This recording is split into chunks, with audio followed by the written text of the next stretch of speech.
একবার এইভাবে তরকারি রান্না করে খেয়ে দেখেন, জাস্ট এই তরকারির প্রেমে পড়ে যাবেন, এতটাই মজা হয় খেতে।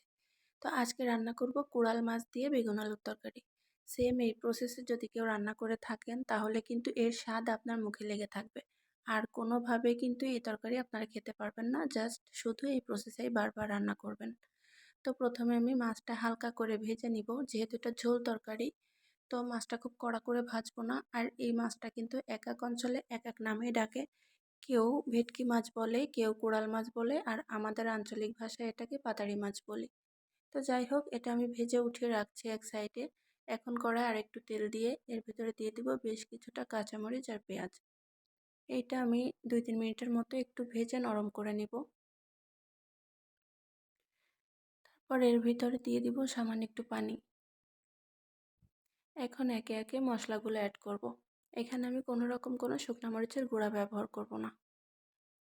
এখন দিয়ে দিব আমি হাফ চামচের মতো কাঁচা জিরা বাটা, সামান্য একটু রসুন বাটা, আর দিয়ে দেব স্বাদ মতো লবণ, আর দিয়ে দেব হাফ চামচ হলুদের গুঁড়া।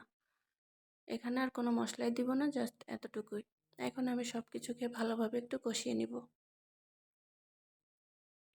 তো ভালোভাবে কষানো হয়ে গেলে আগে থেকে আমি 2টা আলু কেটে ধুয়ে রেখেছিলাম, আলুগুলাকে দিয়ে আমি খুব সুন্দরভাবে একটু কষিয়ে নিব।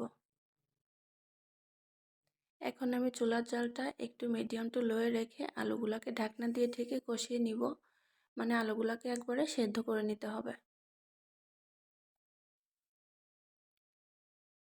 তো ঢাকনা দিয়ে ঢেকে আমি আলুগুলাকে একটু কষিয়ে নিচ্ছি।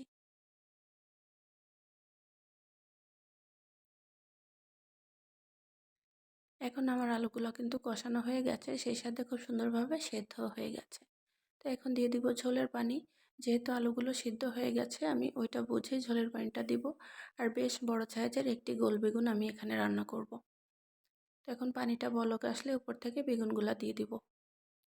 আর আমার আম্মু সবসময় বলে বেগুন কষিয়ে রান্না করলে নাকি বেগুনের ভেতরে শক্ত থাকে। আর এইভাবে করে রান্না করলে বেগুনটা খুব সুন্দরভাবে গলে যায়, আর বেগুনের তরকারি খেতেও কিন্তু অসম্ভব মজা হয়। তো বেগুনটা কিন্তু এই পর্যায়ে খুব সুন্দরভাবে সেদ্ধ হয়ে গেছে। এখন আমি দিয়ে দেব ভেজে রাখা মাছগুলা। মাছগুলা দিয়ে আমি আরও 3-4 মিনিটের মতো একটু রান্না করে নিব। তো এখন আমি এর ভেতরে দিয়ে দেব বেশ কিছুটা ধনিয়া পাতা।